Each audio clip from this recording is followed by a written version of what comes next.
ik hou de make-up al opgezet. Een leuk pakje erbij aangetrokken. Naar de FVK, druk in de auto, naar Barlo. Nou, een paar liedjes zingen, ja, leuk en lachen. Nou nee, de zaal vol. Met dus dronken dames natuurlijk.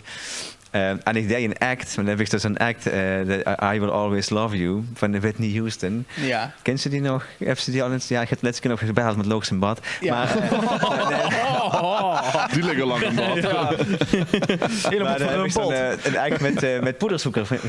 Snap je wat ik Ja, zeker. Ja. Dus het poederzoeker in verhaal. En nou, dan worden we echt het beer geknooid en zo naar het podium. En we hadden lol. Maar ik word bij hem en denk, oké, nu is het klaar. Mijn tiet zit erop. Ik moet naar huis.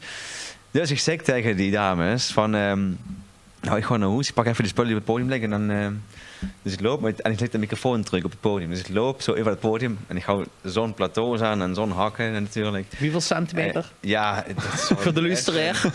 laten we zeggen een plateau van 7 en dan zit er een hak van 1500, ik heb geen idee, maar zo gaat het wel. Allee. En een gigantisch roze pruik, hou even op. Er werden geschraveld. En ik loop even op dat podium zo en ik glij zo, zo half in een spagaat.